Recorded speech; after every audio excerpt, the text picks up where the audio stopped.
রবীন্দ্রনাথের গান যারা মন দিয়ে শুনেছেন এবং তার সঙ্গে রবীন্দ্রনাথের লেখাও যারা পড়েছেন, তারা হয়তো একটা জিনিস খেয়াল করেছেন।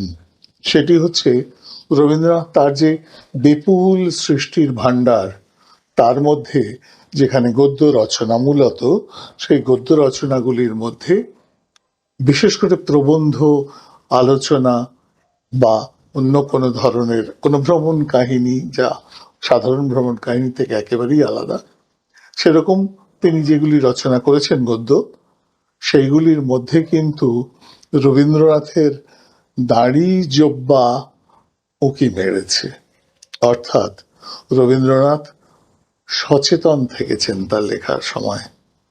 তিনি যে কত বিরাট মাপের মানুষ, বিশ্বব্যাপী তার যে খ্যাতি, সেটি সম্পর্কে তিনি কিন্তু সচেতন ছিলেন। তাই তিনি যে লেখা লিখছেন, যে বিষয়গুলি তিনি তার কলমে উপস্থিত করছেন সর্বসাধারণের জন্য, সেগুলির ভাষা, সেগুলির বিষয়বস্তু এবং সেগুলির মাপ, পরিমাপ, সেটি যেন তার নিজস্ব মাপ অনুযায়ী, তার খ্যাতির মাপ অনুযায়ী হয়, সে বিষয়ে তিনি সচেতন থাকতেন। বলাই বাহুল্য, একটু বেশি সচেতন হয়ে থাকলে ঠিক স্বতঃস্ফূর্ত যেটাকে বলে, সেটা একটু হলেও ব্যাহত হয়। রবীন্দ্রনাথের অসাধারণ প্রতিভা, তার মনের কথা আর বাইরে তিনি যেটা প্রকাশ করছেন তার মধ্যে কোনো তফাৎ আছে, এটা সহজে বুঝতে পারার কথাই নয়। কিন্তু যখন আমরা গান শুনি, তখন বুঝতে পারি যে তিনি লেখার সময় একটু তার মনের কথা আড়ালে হয়তো রেখেছিলেন। কেননা গানে তিনি একেবারে অনায়াস, স্বচ্ছন্দ, অনর্গল এবং পরিপূর্ণভাবে স্বতঃস্ফূর্ত।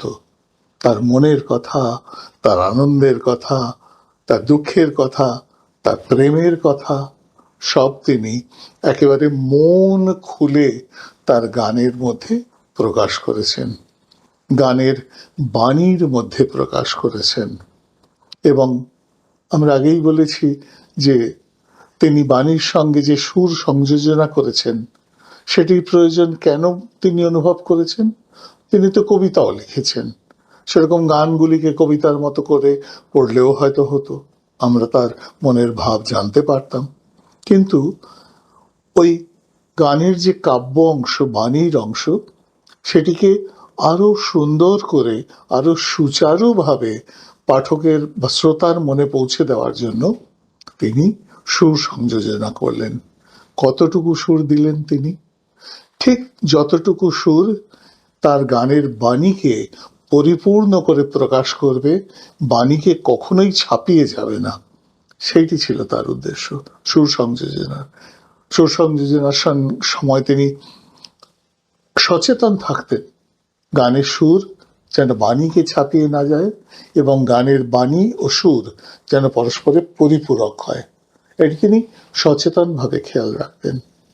এবং সেই কারণে তার গানে অনাবশ্যক কালোয়াতি করা বা সুরের নানা রকম মারপ্যাঁচ দেখানো একেবারেই আমরা দেখতে পাই না, সেটি তার উদ্দেশ্য ছিল না।